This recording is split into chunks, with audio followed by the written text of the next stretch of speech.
All right, today we're going to unpack a huge idea from the book, The Psychology of Money.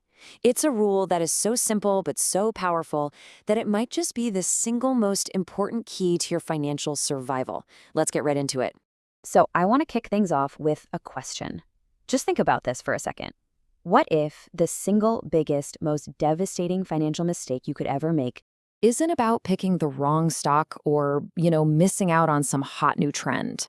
What if it's just that quiet little assumption in the back of your mind that your perfect, well thought out plan is actually going to work out perfectly? And what if your ability to not just build wealth, but to keep it all boils down to just one simple, fundamental rule? That's what we're going to explore. To really wrap our heads around this rule, let's walk through a tale of two very different investors. It's a story that really gets to the heart of confidence versus good old-fashioned preparedness. So first up, meet our all-in investor. This guy is feeling good. I mean, he's done his homework, the charts look amazing, the future seems crystal clear. He is absolutely convinced he's about to make a killing. And because he's so confident, he pushes all his chips to the center of the table. We're talking no backup plan, no extra cash stashed away, no emergency savings. I mean, why would he need it? In his mind, everything's gonna go great. And then, bam, the thing you can never predict happens. A sudden crisis just appears out of nowhere. A market crash, a job loss, you name it. Suddenly, his income is gone, and the value of his investments is in a free fall. The perfect world he was so sure about, it just completely evaporated.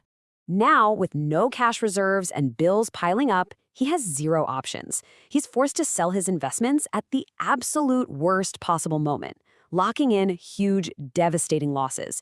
Just like that, his perfect plan has completely fallen apart.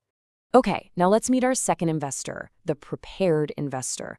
Now, he's also optimistic about the future, for sure, but his optimism is grounded in realism.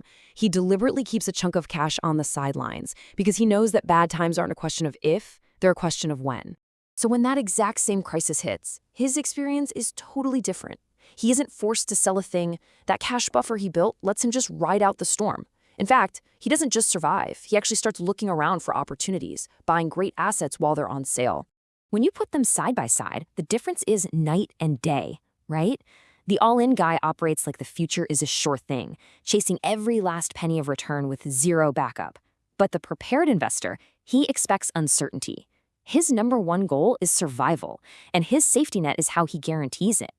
And the one single concept that explains their completely different outcomes, the thing that separates financial ruin from financial resilience, is something called the room for error. So what is room for error? It's actually a really simple idea. It's the buffer, the gap between what you hope will happen and what could happen. It's building a cushion into your plans because you accept a basic truth about the world. Life is messy and things will absolutely go wrong. So why is this so critical? Well, because when you're playing the long game with money, uncertainty always wins. Your goal isn't to be perfect, it's just to be prepared. This whole idea requires a bit of humility. I mean, you can be the smartest person in the world with the best spreadsheet models, but you cannot predict the future. It's impossible. Unexpected events, market shocks, personal emergencies, these things are not possibilities, they are guarantees. And this leads to two totally different paths. If you ignore that uncertainty and just go all in, you're pretty much setting a trap for yourself, waiting to get wiped out by one bad event.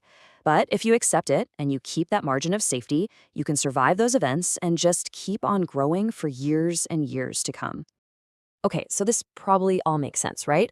But how do we actually do this? How do we apply it? Let's get practical and dive into the survival playbook for building your own room for error.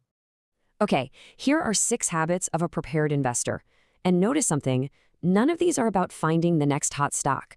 It's all about playing defense. So, keeping an emergency fund, that's not just savings, it's your personal shock absorber. Avoiding too much debt or over-leverage is so important, because debt is the one thing that can force you to sell when you don't want to. And planning for the worst case. That isn't being pessimistic, it's being strategic. It's what gives you the freedom to stay flexible when things inevitably get weird. You can really boil it all down to these simple rules. Do keep a margin of safety. Protect your downside first and foremost. And think in terms of decades, not days. On the other side of the coin, don't go all in. Don't assume you know what's going to happen. and never, ever ignore risks just because things are going well right now. We've covered a fair bit here. But look, if you only walk away with one single idea from this whole explainer, please make it this one. It's the simple, powerful truth about what it really takes to win in the long run. This is it. You don't need to predict every twist and turn in the market. You don't need a perfect track record. You just need to make sure you stay in the game. Survival is everything. It's the foundation that all future success is built on. And I really want to leave you with this final thought because it says it all perfectly. Success is not about being flawless. It's about being unbreakable. It's about having that room for error so that you can endure your mistakes. Because if you can survive them, you're giving yourself the time you need to eventually win.